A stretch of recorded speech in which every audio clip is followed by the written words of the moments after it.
વાત કરીએ આપણે ગુજરાતની ચિત્રકળા. ગુજરાતની ચિત્રકળા ચિત્રકળા છે. ચિત્રકળાનો પ્રારંભ પ્રાચીન સમયથી થયો હોવાનું માનવામાં આવે છે. ભીમબેટકાની ગુફામાં, જે મધ્યપ્રદેશના જે રાયસેન જિલ્લામાં આવેલી ભીમબેટકાની ગુફામાં શિકાર કરતા મનુષ્યના દ્રશ્યો પરથી કહી શકાય કે ચિત્ર એ માનવજાતનું અગત્યનું અંગ હતું. ભારતના અજંટાની ગુફા, ઇલોરાની ગુફા, એલિફન્ટા વગેરેમાં વિશેષ પ્રકારની ભીંતચિત્ર જોવા મળે છે. ચિત્રોમાં મુખ્યત્વે માનવ જીવન સાથે સંકળાયેલ ખેતી છે. ખેતીના પાકની વાવણી કે લણણી, પછી લગ્ન ઉત્સવ, શિકાર, સામાજિક પ્રસંગોનું વર્ણન કરતા ચિત્રો જોવા મળે છે. ભારતના વિવિધ પ્રદેશોમાં પ્રસંગોને અનુરૂપ ચિત્રકળાનો વિકાસ થયો છે. ગુજરાતમાં ખાસ કરીને જે આદિવાસી સમુદાય દ્વારા ચિત્રકળાનો વિકાસ થયેલો જોવા મળે છે. હવે વાત કરીએ આપણે તાડપત્ર છે. તાડપત્ર પરના ચિત્રો. તાડપત્ર પરના ચિત્રો. ગુજરાતમાં તાડપત્ર પરની ચિત્રકળા 14મી સદી સુધી ચાલુ રહી હતી.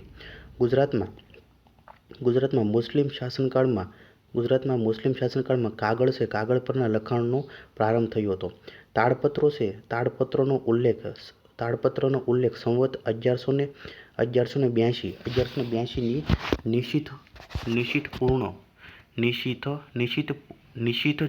નિશીથચૂર્ણ નામના ગ્રંથમાં છે. એટલે કે તાડપત્રનો ઉલ્લેખ સંવત 1182ની નિશીથચૂર્ણ નામના ગ્રંથમાં છે. તાડપત્રના ઘણા પુરાવા છે. ભરૂચ, પાટણ, અમદાવાદ અને ખંભાતના જૈન ભંડારોમાં સંગ્રહિત છે. પ્રાચીનકાળની ચિત્રકળા. પ્રાચીનકાળની ચિત્રકળાના અવશેષો ભાવનગર છે. ભાવનગરના ચમાડી ગામની ડુંગરમાળા છે. ડુંગરમાળાની ગુફામાંથી પ્રાપ્ત થયા છે. સિંધુ સભ્યતા છે. સિંધુ સભ્યતાના ગુજરાતના સ્થળ લોથલમાંથી ગુજરાતની લોકકળાના પ્રાથમિક સંકેત મળે છે. જેથી લોથલને ગુજરાતની લોકકળાની જનેતા કહેવાય છે. મધ્યપાષાણ યુગમાં માનવી ગુફામાં સ્થાયી થાય છે અને ગુફાચિત્રની શરૂઆત કરે છે. જેમ કે ભીમબેટકા છે. ભીમબેટકાના ગુફાચિત્રો, અજંટાના ગુફાચિત્રો અને ઇલોરાની ગુફાચિત્રો વગેરે. મુગલ બાદશાહ જહાંગીર છે ચિત્રકળાનો શોખીન હતો. અકબરે ચિત્રકળાનો એક અલગ વિભાગ શરૂ કરાવ્યો હતો. અંગ્રેજોના સમયમાં આધુનિક ચિત્રકળાની શરૂઆત થઈ, જેમાં કૃત્રિમ રંગોનો પણ ઉપયોગ કરવામાં આવ્યો હતો. એટલે કે ગુજરાતની ચિત્રકળા છે. ચિત્રકળાનો ઉદ્ભવ છે આદિમાનવે કર્યો હતો. એમાં પ્રાગ ઐતિહાસિક યુગની અંદર થયો હતો. ગુજરાતમાં લોક સંસ્કૃતિનો ઉદ્ભવ આદિવાસી સંસ્કૃતિ દ્વારા થયો હતો. આદિવાસી સંસ્કૃતિ જે અરવલ્લીની પર્વતમાળામાં રહેતી હતી. ગુજરાતની સંસ્કૃતિ છે કોટ પેઢામણી લાંગણ જે મહેસાણા સાબરમતી નદીના ખીણ પ્રદેશમાં. અને લોકસંસ્કૃતિનો ઉદ્ભવ છે જે સૌરાષ્ટ્રમાં લોકસંસ્કૃતિ છે જે ગીર છે. ગીરના જંગલમાં જે માલધારી નેસ અને પરંપરાગત રહેઠાણ છે એને રહેતા હતા એને જોક કહે છે. જે આદિમાનવ જે ગુફાની અંદર રહેતો હતો અને ચિત્રકળાની શરૂઆત કરી હતી. તે રોજિંદા જીવનની ઘટનાઓ પર આધારિત ચિત્રો હતા. ખોડીદાસ પરમારને ધરતીના ચિત્રકાર કહે છે. પ્રથમ પુરાવા છે ભીમબેટકા છે. ભીમબેટકાની ગુફામાંથી જે મધ્યપ્રદેશના રાયસેન જિલ્લામાં આવેલા છે. આ ચિત્રો છે નૂતન પાષાણ યુગના ચિત્રો છે. એટલે કે પ્રાગ ઐતિહાસિક કાળના ચિત્રો છે. ભીમબેટકાની ગુફા જે મધ્યપ્રદેશમાં આવેલી છે. ભીમબેટકાની ગુફા છે મધ્યપ્રદેશમાં, જેની શોધ છે શ્રી વિષ્ણુધર વાંકણકરે કરી હતી. આ ગુફા છે રાતાપાણી અભયારણ્યમાં આવેલું છે. આ ગુફા છે નર્મદા નદીના ખીણ પ્રદેશમાં છે અને વિંધ્યાચલ પર્વતમાળામાં આવેલ છે. ભીમબેટકાની ગુફા છે જે 2003માં 2003માં યુનેસ્કોની વિશ્વ વિરાસત સ્થળ જાહેર કરેલ છે. એટલે જે આ ચિત્રો છે વારલી એટલે કે જે ભીમબેટકાની ગુફામાંથી જે મળી આવેલા ચિત્રો છે જે વારલી ચિત્રકળાને મળતા આવે છે. એમાં પશુ પક્ષીઓ, ઘોડા ઉપર માણસ, પછી જનાવરો વગેરે પ્રાણીઓના ચિત્રો પણ જોવા મળશે. આથી આ ગુફાને ઝૂ રોક શેલ્ટર પણ કહે છે. આ ચિત્રો છે પેટ્રોગાઇલ્સ પદ્ધતિથી બનાવેલ છે, જે ગુફાઓની દિવાલ પર. પ્રાગ ઐતિહાસિક કાળના ચિત્રો છે. પ્રાગ ઐતિહાસિક કાળના અન્ય ચિત્રો એમાં જોગીમારાની ગુફા છે છત્તીસગઢની અંદર. નરસિંહગઢની ગુફા છે મહારાષ્ટ્ર. પછી મિગમપુરની ગુફા છે ઉત્તર પ્રદેશ. ચમારડી પાસે ભાવનગરની અંદર તળાજાની અંદર આવે ચમારડી પાસેની ગુફા. લાસ્કા અને અલ્ટાગીરા જે ફ્રાન્સમાં, જે આ બધી પ્રાગ ઐતિહાસિક કાળના ચિત્રો છે. પ્રાગ ઐતિહાસિક કાળના ચિત્રો ગુજરાતમાં ભાવનગરના ચમાડી પાસેથી મળી આવ્યા છે. અને ભાવનગરના શિહોર ખાતે 52 ગંજીફાના પણ ચિત્રો જોવા મળે છે.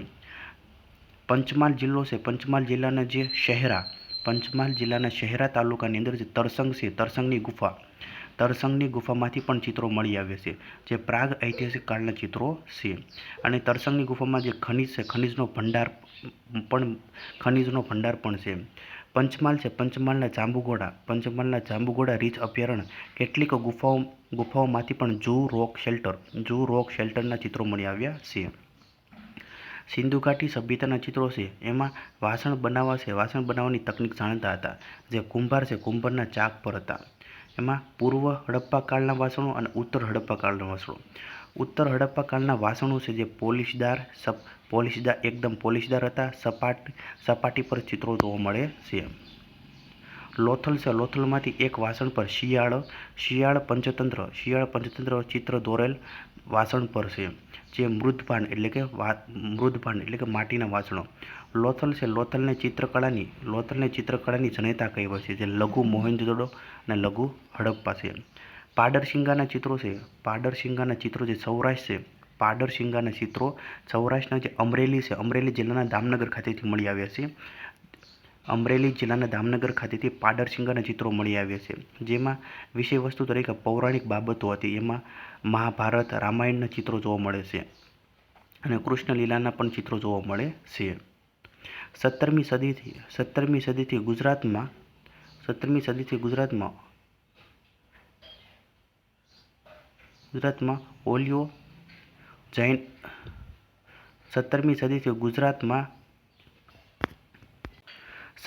સદીથી ગુજરાતમાં હવેલીઓ, જૈનાલયો, દેવાલયો અને મહેલોમાં ભીંતચિત્રોની શરૂઆત થઈ હતી. ગુજરાતમાં સ્વતંત્ર સલ્તનત કાળમાં ભીંતચિત્રોના પુરાવા મળતા નથી, કારણ કે ઇસ્લામ સાકાર ઈશ્વરને માનતો નથી. સૌરાષ્ટ્રમાંથી મળી આવેલા ચિત્રોને સલાટી પ્રકારના ચિત્રો કહે છે, જે સલાટી શૈલી છે, શિલાવત શૈલી કહે છે. પ્રાચીન સમયમાં ચિત્રકળાનો ઉલ્લેખ છે. એમાં મુદ્રા રાક્ષસ જે વિશાખા દત્તે રચ્યું, એની અંદર. પછી વાત્સ્યાયન જે વાત્સ્યાયનનું કામસૂત્ર, જે ચિત્રકળાના અંગો વિશે છે. પછી વસ્ત્રો ઉપર ચિત્ર દોરતા એને પટચિત્રો અથવા લેપ્યા કહે છે. વસ્ત્રો ઉપર ચિત્ર દોરતા હોય એને પટચિત્રો અથવા લેપ્યા કહે છે. છત, જે આપણી ઘરની જે છત હોય, છત પર ચિત્રો દોરે એને વિતન ચિત્ર કહે છે. છત પર ચિત્રકામ કરે એને વિતન ચિત્ર કહે છે. જે છત છે, છત પર ચિત્રકામ, એમાં અજંતાની ગુફાના ચિત્રો ભગવાન બુદ્ધના આ રીતે જે ગુફા છે, ગુફાની છત પર પણ દોરેલા છે. ધરતી પર ચિત્રકામ એટલે કે ધૂલીચિત્રો છે, જે જમીન પર ધૂલીચિત્રો એ ધરતી એટલે કે જમીન પર દોરવામાં આવેલ છે.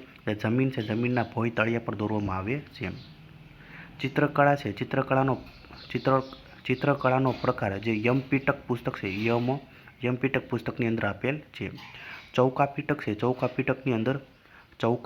અંદર જે ફ્રેમિંગ કરેલ હોય તેવું ચિત્ર છે. ફ્રેમિંગ કરેલ હોય તેવું ચિત્ર જે ચૌકા પીટકની અંદર છે તે ચિત્રની ફરતે ફ્રેમ કરેલ હોય છે. વસ્ત્રો છે, વસ્ત્રો ઉપર ચિત્રો દોરતા હોય તેને ઓળીપા પણ કહે છે. વસ્ત્રો છે, વસ્ત્રો ઉપર ચિત્ર દોરતા હોય તેને ઓળીપા કહે છે, જેને વસ્ત્ર ચિત્રકળા કહે છે. એટલે ઓળિયા જે વસ્ત્ર છે, વસ્ત્રના વીંટાઓ હોય છે, વસ્ત્રના વીંટાઓ હોય છે તેને ઓળિયા કહેવાય છે, ઓળીપા. ટીપણા છે, ટીપણા તે સલ્તનત કાળ દરમિયાન કાગળની શોધ થતાં કાગળના વીંટાઓ બનાવતા, તેમાં ચિત્રો બનાવતા અને તેમાં કથાઓ અને ચિત્રો બનાવી અને ચિત્ર દોરતા અને કથાઓ કહેતા હતા. એટલે કે જે કાગળ છે, કાગળના વીંટાઓ છે એને શું કહેવાય? ટીપણા કહે છે. કાગળના વીંટાઓ છે એને ટીપણા કહે છે. ગુજરાતમાં જે ચુંદડીયા બ્રાહ્મણો જે ઓળીપા અને ટીપણા લઈને ગામો ફરતા અને લોકોને કથા કહેતા હતા. ચિત્રકળા છે, ચિત્રકળાના બે પ્રકાર છે, સલાટી શૈલીના ચિત્રો અને કામાંગરી શૈલીના ચિત્રો. કામણગારી શૈલીના ચિત્રો. સલાટી શૈલીના ચિત્રો જે સૌરાષ્ટ્રની અંદર છે અને કામંગરી શૈલીના ચિત્રો છે જે કચ્છની અંદર છે. જે શિલાવત શૈલી એવું નામકરણ કોને કર્યું હતું? રવિશંકર રાવળ જે ભાવનગરના હતા. રવિશંકર રાવળ છે જે ગુજરાતના કલાગુરુ પણ કહેવાય છે. તે ગુજરાતના કલાગુરુ છે એ નામ કોણે આપ્યું? કાકા સાહેબ કાલેલકરે આપ્યું હતું. રવિશંકર રાવળ છે જે ગુજરાતનું પહેલું સચિત્ર માસિક જે 20મી સદીની અંદર હાજી મહમદ અલારખીએ ચલાવવામાં આવ્યું હતું. રવિશંકર રાવળ છે જે ગુજરાત કલા સંઘ અમદાવાદની સ્થાપી હતી અને એની અંદર માસિક કુમાર ચલાવ્યું હતું. હવે વાત કરીએ આપણે ભીત ચિત્રો.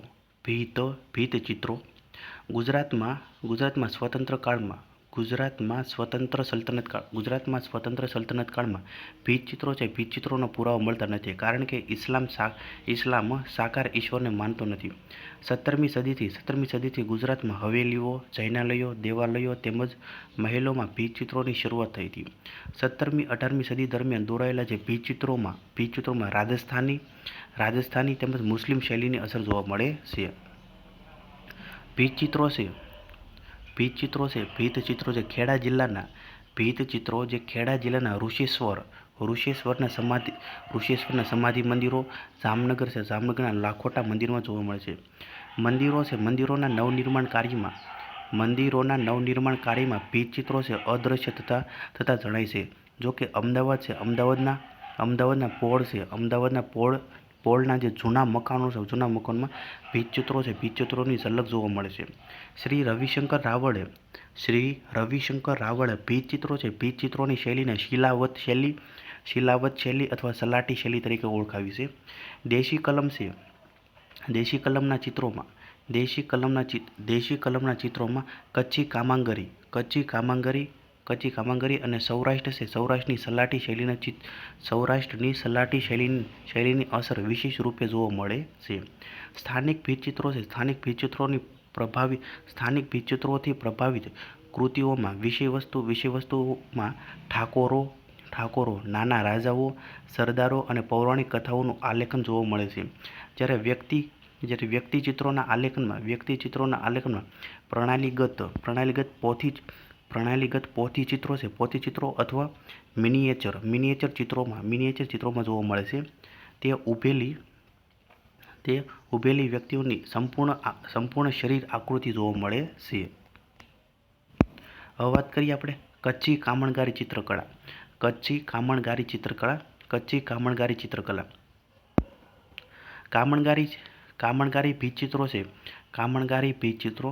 કામણગારી ભીત ચિત્રો અથવા દિવાલ પેઇન્ટિંગ એકવાર કચ્છમાં એક સમૃદ્ધ કલા સ્વરૂપ હતું, જે સમૃદ્ધ લોકોના મહેલો અને ઘરોને શણગારે છે. રામાયણ અથવા કૃષ્ણલીલાના દ્રશ્યો સાથે મુખ્યત્વે પૌરાણિક પ્રસંગોને દિવાલ પર ચિતરવામાં આવતા. આ ઉપરાંત લયબદ્ધ રેખાઓ કચ્છ વિસ્તારના ફૂલ, છોડ, શિકાર, મલ્લયુદ્ધ, વિવિધ પ્રાણીઓ સ્વરૂપે ચિત્રોને દોરવામાં આવતા હતા. અઢારમી સદીમાં પ્રચલિત થયેલી આ ચિત્રકળા ખાસ કરીને જે સૌપ્રથમ નવું ઘર બનાવતી વખતે દિવાલો પર જ્યાં સુધી ચિત્ર દોરવામાં ન આવે ત્યાં સુધી ગૃહ પ્રવેશ ન કરતા હતા. કામણગારી કળાના શ્રેષ્ઠ ઉદાહરણોમાંનું એક ઉદાહરણ છે ભુજ છે. ભુજમાં 18મી સદીની અંદર ભુજમાં 18મી સદીનો બનેલ મહેલ જે આઈના મહેલ જેમાં કલાકાર જુમા ઇબ્રાહિમ દ્વારા નાગપંચમી અશ્વરી નામના 47 ફૂટ સ્ક્રોલથી દોરવામાં આવેલ છે. આ સ્ક્રોલ પ્રારંભિક આરબ કેવેલિયન આરબ સૈનિકો બળદની જોડી દ્વારા દોરવામાં એક તોપ કુટુંબ દેવતાનો રથ અને ઊંટ છે. ઊંટના સવારી સાથેના શાહી પર્વત સાથે પ્રારંભ થાય છે. સ્ક્રોલની મધ્યમાં એક હાથી પર મહારાજા શ્રી પ્રાગમલજી બીજા છે. દરેક વ્યક્તિની વંશીયતા તેમના પોશાક દ્વારા રજૂ થાય છે.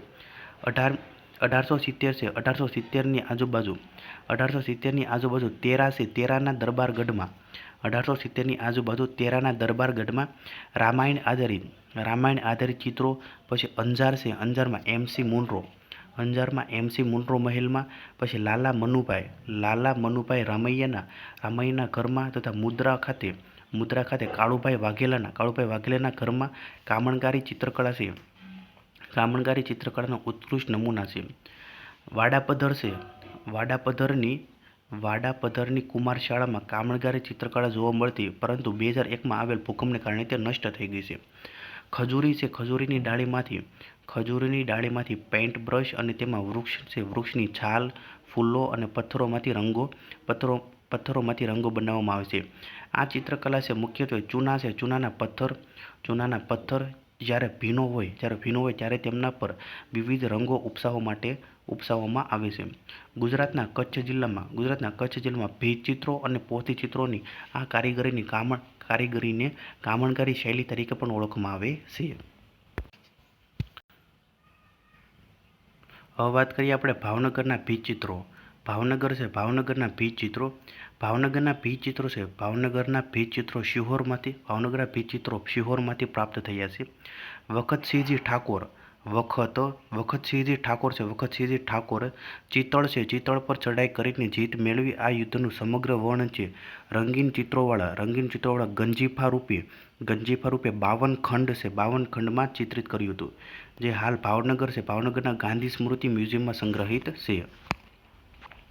ભાવનગરના ભીંત ચિત્રો સલાટી શૈલીમાં ચિત્રિત કરવામાં આવ્યા છે, જેમાં યુદ્ધના દ્રશ્યો અને પૌરાણિક ચિત્રોનો સમાવેશ થાય છે.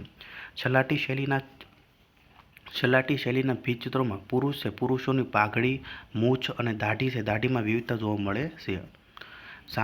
જામનગરના ભીંત ચિત્રો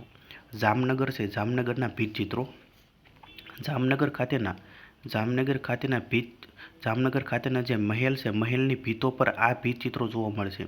આ ભીંત ચિત્રોની મુખ્ય વિષયવસ્તુ ભૂચર મોરીનું યુદ્ધ છે, જેમાં ગુજરાતના સુલતાન મુઝફ્ફર શાહ ત્રીજા પર અકબરના સુબા મિર્ઝા અઝીઝ કોકાનું આક્રમણ થયું. મુઝફ્ફર શાહ ત્રીજો ભાગીને જામનગરના રાજા જામશતાજીના શરણે ગયો. જામશતાજીએ તેણે બરડા ડુંગરમાં આશરો આપ્યો અને પોતે મિર્ઝા અઝીઝ કોકા સામે જામનગર જિલ્લાના ધ્રોળ તાલુકામાં ભૂચર મોરી ગામ ખાતે યુદ્ધ લડ્યા. તેથી આ યુદ્ધ ભૂચર મોરીનું યુદ્ધ તરીકે ઓળખાય છે, જેમાં જામશતાજી શહીદ થયા અને તેમની યાદમાં શહીદ વન બનાવવામાં આવ્યું છે. આ સમગ્ર યુદ્ધનું વર્ણન જામનગરના ભીંત ચિત્રોમાં જોવા મળે છે. વડોદરાના ભીંત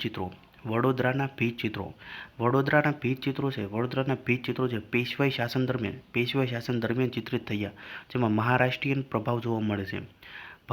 ભરૂચના ભરૂચના જંબુસર પાસેના ગજેરા ગામની હવેલી પર આ ચિત્રો છે. ગજેરા ગામની હવેલી પર આ શૈલીના ચિત્રો જોવા મળે છે. હવે વાત કરીએ આપણે પોથી ચિત્રો. પોથી ચિત્રો કોને કહે છે? પોથી ચિત્રો લોકજીવનમાંથી લુપ્ત થઈ ગયેલી પોથી ચિત્રોની પરંપરા સોલંકી સમયથી શરૂ થઈ હતી. ગુજરાતમાં ચિત્રકળા છે. ચિત્રકળાનો આરંભ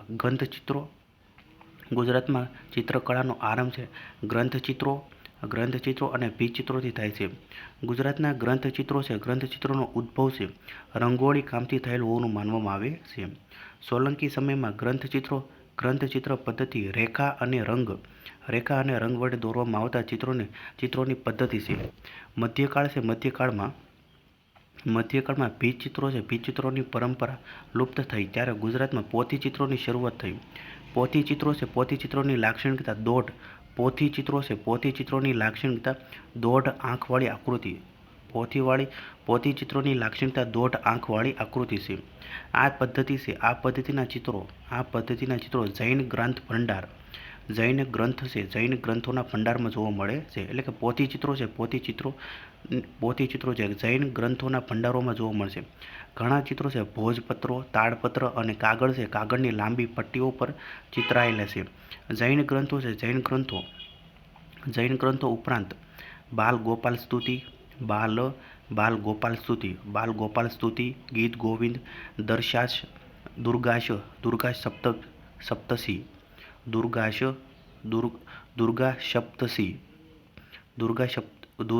સપ્તશતી, પછી રતિ રહસ્ય, વસંત વિલાસ અને ભાગવત દશમ સ્કંધમાં દોરાયેલા ચિત્રો આ શૈલી મુજબના છે. સચિત્ર અને કલા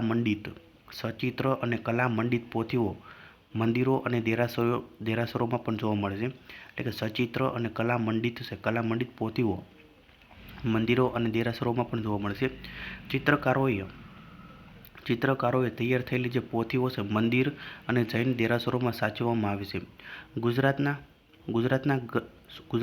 સંગ્રહ સ્થાનો છે. ગુજરાતના સંગ્રહ સ્થાનોમાં અમદાવાદના લાલભાઈ દલપતભાઈ ઇન્ડોલોજી ઇન્સ્ટિટ્યૂટ, પાટણના જૈન ગ્રંથ ભંડાર અને સૌરાષ્ટ્ર યુનિવર્સિટીના લોક સાહિત્ય વિભાગમાં આવી સચિત્ર હસ્તપ્રતો સચવાયેલી છે. હવે વાત કરીએ કાચ ચિત્રો. સૌરાષ્ટ્ર કચ્છના માનવ જીવનના રોજિંદા વપરાશની ચીજો સુધી પહોંચેલી માનવ મનની રસવૃત્તિ છે. રસવૃત્તિને સંકોરતી કાચ ચિત્રો એટલે કે ગ્લાસ પેઇન્ટિંગ્સની કલા છે. કલા પરંપરા લોકભરત, આલેખ ચિત્રો, કટાવકામ કે માટીના રમકડાની જેમ આપણી મૂળ તળપદી લોક પરંપરા નથી. આ કળા પ્રથમ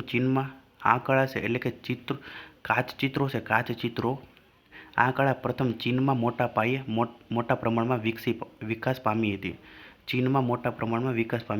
પછી ભારત, ઈરાન, ફ્રાન્સ, ઇંગ્લેન્ડ અને પૂર્વ તથા પશ્ચિમના દેશો પર પ્રસાર પામી. મુગલ બાદશાહો રાજસ્થાન સૌરાષ્ટ્રના કલાપ્રેમીઓ, પછી રાજવીઓ, શ્રેષ્ઠીઓ, મંદિરોના મહંતો જે ગાદીપતિઓ આશ્રયને કારણે 100-150 વર્ષ પૂર્વે ગુજરાતમાં કાચ ચિત્ર કળાનો વિકાસ થયેલો જોઈ શકાય છે. 18મી-19મી સદીમાં કચ્છના શાહુકાર વેપારીઓ ચીન અને મહાચીન સાથે માતબર વેપાર ખેડતા હતા. વાણિજ્ય સંબંધ વધારવાથી તેમને આકર્ષિત કલાકૃતિ ગણાતી, જેને ગ્લાસ પેઇન્ટિંગ્સ કામની આવી ચીજો ભેટમાં મળતી હતી. આજથી 101 વર્ષ પૂર્વે સૌરાષ્ટ્ર કચ્છમાં કાચ ચિત્રોની કલાનો સરસ વિકાસ થયો હતો. આ કાચ ચિત્રકૃતિઓના વિવિધ પ્રકારના નમૂનાઓ સૌરાષ્ટ્રના નાના શહેરના અને મુખ્યત્વે ગામડાના મંદિરો નવરાત્રિ છે, નવરાત્રિમાં રાસડે રમતી વખતે વર્તુળની વચમાં ગોઠવવામાં આવતી જે ગરબી છે, ગરબીમાં પછી કેટલાક કાઠી દરબાર છે, કેટલાક કાઠી દરબારોના કુટુંબ છે, કાઠી દરબારોના કુટુંબના કે રજવાડા છે, રજવાડાના ઘરોમાં પછી હોટલો છે, હોટલોમાં પછી હેર કટિંગ સલૂનોમાં કે ઘરના કબાટો કે ફર્નિચરોમાં જોવા મળતા હતા. કેટલાક રાજવીઓને ત્યાંથી મળેલ ચિત્રોમાં યુરોપિયન શૈલીની સ્પષ્ટ અસર વર્તાય છે. કાચ સહેલાઈથી તૂટી ફૂટી જતો હોય આ ચિત્રકૃતિઓ મોટાપાયે પ્રમાણમાં નાશ પામી છે. આજે તો કાચ ચિત્રોની પરંપરા લોકજીવનમાંથી સાવ જ લુપ્ત થઈ ગઈ છે. ચિત્રશૈલી છે, ચિત્રશૈલીનું કોઈ શાસ્ત્રીય પદ્ધતિએ વર્ગીકરણ થયું નથી. કાચ સામાનના વેપારીઓ પોતાના વ્યવહારની સગવડ ખાતર એ દેશી કલમ અને બાદશાહી કલમ એમ બે વિભાગમાં વહેંચે છે. સલાટી શૈલી છે, બે પ્રકારની છે. માં બાદશાહી કલમના ચિત્રો છે જે 18મી-19મી સદીમાં બનેલા છે. 18-19મી સદીના બનેલા, જેમાં યુરોપિયન શૈલી અને મરાઠી શૈલીની અસર જોવા મળે છે, જેને બાદશાહી કલમના ચિત્રો કહેવાય છે. દેશી કલમના ચિત્રો જેમાં 18મી-19મી સદી પહેલાં બનેલા છે. 18મી-19મી સદી પહેલાં બનેલા છે અને દેશી કલમના ચિત્રો એમાં યુરોપિયન શૈલી અને મરાઠી શૈલીની અસર જોવા મળતી નથી. એમાં પૌરાણિક બાબતોના ચિત્રો જોવા મળે છે. ભાવનગર છે, ભાવનગરના મહારાજા જશવંતસિંહ જે ચીની ચિત્રકાર પાસે પોતાના કાચ ચિત્રો તૈયાર કરાવી અમલદારોને ભેટ આપ્યા હતા. એ પછી ભાવનગર રાજ્યમાં અને ગોહિલવાડમાં કાચ ચિત્રોનું ચલણ જાહેર જનતામાં ખૂબ લોકપ્રિય બન્યું હતું. કાઠી દરબાર છે, કાઠી દરબારોના ઓરડા છે, ઓરડાના માંડ સાથે દેવ-દેવીઓ, રાજા મહારાજાઓ, અંગ્રેજ અમલદારોના ચિત્રો શોભવા લાગ્યા. મુસ્લિમ ઘરોમાં દુલદુલ, પછી ફૂલ ગજરા, મક્કા મદીનાના ચિત્રો આવ્યા. કલાકૃતિઓમાં વિષયવસ્તુમાં ઈરાન છે, ઈરાનના શાહનો દરબાર, પછી ઘોડેસવાર મુસ્લિમ સરદાર, બેગમ બાજીરાવ પેશવાની,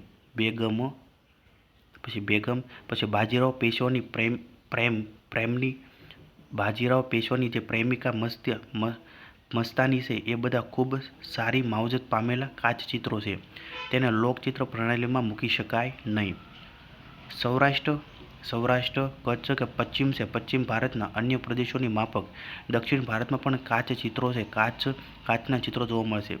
મૈસૂર છે, મૈસૂરના રાજદરબારમાં ટીપુ સુલતાનના સમયમાં કાચ પર ચિત્રો બનાવનાર એક ચીની ચિત્રકાર હતો તેમ કહી શકાય. ત્યાંની જે તાંજોર શૈલી છે, તાંજોર શૈલીની કાચ ચિત્રકૃતિઓમાંની કેટલીક મદ્રાસ મ્યુઝિયમમાં સ્થાન પામી છે. હવે વાત કરીએ આપણે ઝૂલુ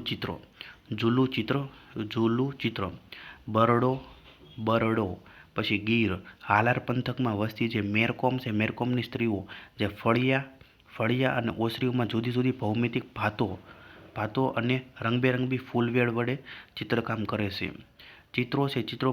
ચિત્રોમાં માટી, કંકુ, ચોખાનો ભૂકો વગેરે ઉપયોગ કરી ડિઝાઇન બનાવવામાં આવે છે.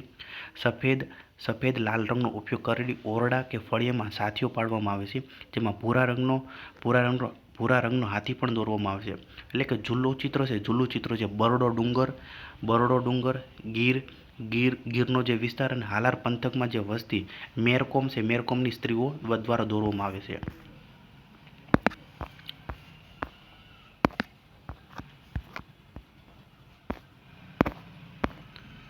હવે વાત કરીએ પિઠોરા ચિત્રકળા. પિઠોરા ચિત્રકળા છે જે રાઠવા કોમ છે, રાઠવા કોમના આદિવાસીઓના દેવ છે, જે છોટા ઉદેપુરની અંદર. પિઠોરા ચિત્રકળા રાઠવા કોમના આદિવાસીઓના દેવ છે, જે છોટા ઉદેપુર જિલ્લા. પિઠોરા ચિત્રકળા મુખ્યત્વે ગુજરાત રાજ્યના છોટા ઉદેપુર. પિઠોરા ચિત્રકળા મુખ્યત્વે ગુજરાત રાજ્યના છોટા ઉદેપુર જિલ્લામાં જોવા મળે છે. પિઠોરો એ છોટા ઉદેપુર છે. છોટા ઉદેપુરના રાઠવા કોમના આદિવાસીઓના દેવો છે. રાઠવા કોમના આદિવાસીઓ પિઠોરા ચિત્ર દ્વારા આદિવાસી સમાજના લોકજીવનની વિવિધ ઘટનાઓને રંગના માધ્યમથી રજૂ કરે છે. પિઠોરા ચિત્ર જે વનવાસી છે, વનવાસીઓની જીવન વ્યવસ્થાને આલેખતી એક ધાર્મિક કલાકૃતિ છે. તેમજ આ જ ચિત્રોને આલેખવાનું મુખ્ય કારણ ખેતીવાડી છે. ખેતીવાડીમાં વિકાસ, ઢોર ઢાખરની સુખાકારી તેમજ કુંવારી કન્યાઓનું માંગલ્ય સારું રહે એ છે. પિઠોરા ભીત ચિત્રોનું કથાવસ્તુ લગ્ન છે, લગ્નના ઉત્સવોનું છે. પિઠોરા ચિત્રનું આલેખન જે વાંસ છે, વાંસની દિવાલ પર ધોળ કરીને કરવામાં આવે છે. પિઠોરા ચિત્રોમાં મુખ્યત્વે સફેદ, લાલ, પોપટી, લીલો, ભૂરો અને કાળો કણ કરી ચિત્રમાં રંગ પૂરવામાં આવે છે. પિઠોરાનું ચિત્રકામ કરવા કુશળ અને અનુભવી જે લખારા છે, લખારાને બોલાવવામાં આવે છે. એટલે પિઠોરાનું જે ચિત્રકામ કરનાર હોય એને શું કહેવાય? લખારા કહેવાય છે. આ લખારા ચિતારાના નામે ઓળખાય છે. ચિતારાના નામે ઓળખાય છે. આ લખારા છે બારણાની જમણી બાજુની દિવાલથી દોરવાનું ચાલુ કરે છે. અને સૌપ્રથમ ગણેશજીનો ઘોડો ચિત્ર છે. આદિવાસી ભાષામાં તેને પિઠોરાના ઘોડા લખાવવાથી ઓળખવામાં આવે છે. આ ચિત્રોમાં સૌથી ઉપરની હારમાં સૂર્ય અને ચંદ્ર હોય છે. બીજી હારમાં ઘોડાના ચિત્રો હોય છે. પિઠોરા ચિત્રકળાના નિપુણ એમાં મલાજા ગામના માનસિંહને ભારત સરકારનો હસ્તકલા એવોર્ડ પણ એનાયત કરવામાં આવ્યો છે. જો આ યાદ રાખવાનું છે. પિઠોરા ચિત્રકળા નિપુણ મલાજા ગામના માનસિંહને ભારત સરકારનો હસ્તકલા એવોર્ડ પણ એનાયત કરવામાં આવ્યો છે. પિઠોરાની ચિત્રકળા સાથે ગાયન, વાદન અને નર્તન અર્થાત લોકનૃત્ય પણ ભળે છે. હવે વાત કરીએ આપણે વારલી ચિત્રકળા. વારલી ચિત્રકળા છે જે દક્ષિણ ગુજરાત અને મહારાષ્ટ્રની અંદર જોવા મળે છે. વારલી ચિત્રકળા મુખ્યત્વે ગુજરાત અને મહારાષ્ટ્રની સીમા પર રહેતા જે સઈ જાતિ છે, સઈ જાતિના લોકો દ્વારા દોરવામાં આવે છે. જે મધ્યપ્રદેશની ભીમબેટકા છે, ભીમબેટકાના ગુફાચિત્રો સાથે મળતા આવે છે. એટલે કે મધ્યપ્રદેશની જે ભીમબેટકાની ગુફા સાથે ચિત્રો મળતી આવે છે. કયા? વારલી ચિત્રકળા મળતા આવે છે. વારલી ચિત્રો મુખ્યત્વે ડાંગ જિલ્લાના આદિવાસીઓ દોરે છે. ચિત્રકળામાં લગ્ન પ્રસંગ, માછીમારી, પછી શિકાર, ખેતી, વૃક્ષો, નૃત્યો વગેરેના ચિત્રો દોરવામાં આવે છે. જેમાં મુખ્યત્વે ત્રિકોણનો ઉપયોગ કરવામાં આવે છે. આ ચિત્રો છે દિવાલ પર ગેરું અને સફેદ. આ ચિત્રો પર દિવાલ પર ગેરું અને સફેદ એટલે કે ચોખાનો ભૂકો કરી સફેદ રંગ બનાવાય છે. રંગનો ઉપયોગ કરી દેવામાં આવે છે. વારલી ચિત્રો ધાર્મિક પ્રસંગોની ઉજવણી રૂપે તૈયાર કરવામાં આવે છે. દક્ષિણ ગુજરાતના સીમાંત પ્રદેશોમાં ઉમરગામ, ધરમપુર અને ડાંગમાં વસતા જે વારલી અને કુંકણા લોકોના પચવીના ચિત્રો કોંકણા લોકોના પચવી છે, પચવીના ચિત્રો. વારલી ચિત્રકળા છે, વારલી ચિત્રકળાના નામે વિશ્વવિખ્યાત બન્યા છે. પચવી છે, પચવીનો અર્થ થાય છે નાગપંચમી. નાગપંચમીના અવસર પર દોરવામાં આવતી ભીત ઉપરની ચિત્રકળા. પચવી છે, પચવીનો અર્થ થાય છે નાગપંચમીના અવસર ઉપર દોરવામાં આવતી ભીત ઉપરની ચિત્રકળા. મહારાષ્ટ્ર છે, મહારાષ્ટ્રની જે માસ્યકોમ. મહારાષ્ટ્રની જે માસ્યકોમ છે, માસ્યકોમ આ ચિત્રકળા માટે જાણીતી છે. એટલે કે વારલી ચિત્રકળા માટે મહારાષ્ટ્રની માસ્યકોમ જાણીતી છે. મહારાષ્ટ્ર છે, મહારાષ્ટ્રના જાણીતા વ્યક્તિ જીવ્યા સોમા મહાશે. મહારાષ્ટ્રના જાણીતા વ્યક્તિ જીવ્યા સોમા મહાશે, જેઓ વારલી ચિત્રકળા છે, વારલી ચિત્રકળાને આંતરરાષ્ટ્રીય સ્તર સુધી લઈ ગયા. તેમનું હાલમાં જ મૃત્યુ થયું, જેમને પદ્મશ્રી પણ એનાયત કરવામાં આવ્યો હતો. હવે વાત કરીએ પીછવાઈ. પીછવાઈ કોને કહેવાય છે? પીછવાઈ છે, પીછવાઈ એક સંસ્કૃત શબ્દ છે. પીછ એટલે કે પાછળ, પીછ એટલે કે પાછળ, જ્યારે વાય છે, વાય એટલે કે લટકવું. એટલે કે સામાન્ય અર્થ કરવામાં આવે તો પાછળ લટકતું કોઈ ચિત્ર હોય છે. પાછળ લટકતું કોઈ ચિત્ર હોય છે. આ ચિત્રકળા છે, આ ચિત્રકળાનો સંબંધ વૈષ્ણવ સંપ્રદાય સાથે સંકળાયેલો છે. ખાસ કરીને ભગવાન કૃષ્ણ છે, ભગવાન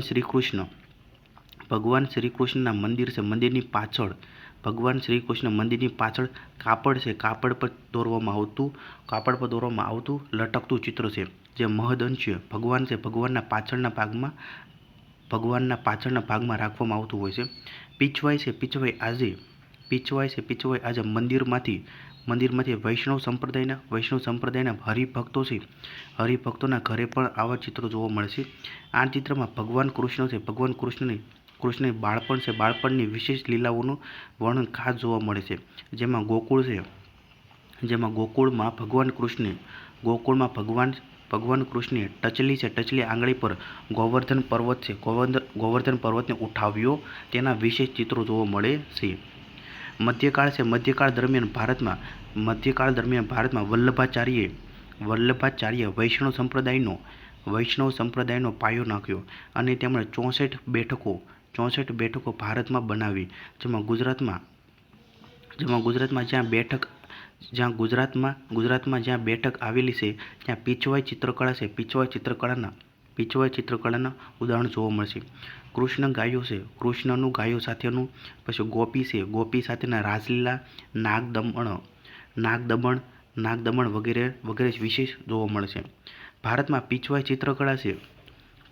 પીછવાઈ ચિત્રકળાનું મુખ્ય સ્થાન રાજસ્થાન છે. રાજસ્થાનના નાથદ્વારાને ગણવામાં આવે છે. જો આ યાદ રાખવાનું છે. ભારતમાં પીછવાઈ ચિત્રકળાનું મુખ્ય સ્થાન રાજસ્થાનના નાથદ્વારાને ગણવામાં આવે છે. શિવજી રામમાળી, મોહનલાલ શર્મા એ પીછવાઈ ચિત્રકળા સાથે સંકળાયેલા છે. આ કળાને જીવંત રાખવા માટે રિલાયન્સ ફાઉન્ડેશન દ્વારા આર્થિક મદદ પણ કરવામાં આવે છે. રોગન શૈલી કોને કહેવામાં આવે છે? રોગન શબ્દ જે મૂળ ફારસી ભાષાનો છે, જેનો અર્થ વાર્નિશ કે તેલી તેવો થાય છે. તેલ આધારિત ચિત્રને કાપડ પર લગાવવામાં આવતી જે પ્રક્રિયા જે પાકિસ્તાનમાંથી આવેલા મુસ્લિમ પ્રજા ભારતમાં લાવ્યા હતા. રોગન શૈલીમાં વપરાતા રંગને એરંડિયાના તેલમાં 2 દિવસ ઉકાળ્યા બાદ વનસ્પતિજન્ય એટલે કે રંજક દ્રવ્યો ઉમેરી ઘટ્ટ અને ચમકદાર બન્યા પછી કપડા પર પ્રિન્ટ માટે વપરાતા ધાતુના બ્લોકનો ઉપયોગ છાપણીમાં મૂકવામાં આવે છે. આ શૈલીમાં ધાતુ બ્લોક સિવાય ફ્રી હેન્ડ એટલે કે મુક્ત હસ્તક શૈલી પણ જાણીતી છે. મોટાભાગે અડધું ચિત્ર ફ્રી હેન્ડથી બનાવી કપડાની ગળી કરીને બાકીના અડધા ભાગ પર તેની છાપ લેવામાં આવે છે. રોગન શૈલીમાં મોટાભાગે ફૂલ, વેલા, પશુઓ અને સ્થાનિક લોકકલાનો વિષય લેવાય છે. ભારતમાં ખાસ કરીને કચ્છ વિસ્તારમાં રોગન શૈલીનું વિસ્તૃત સંશોધન થયું છે. કાપડ પર બનાવતી વિવિધ ભરતકામની કળાને લગ્નના પોશાક કે ઘર વપરાશી કાપડની ચીજવસ્તુ પર આધારિત છે.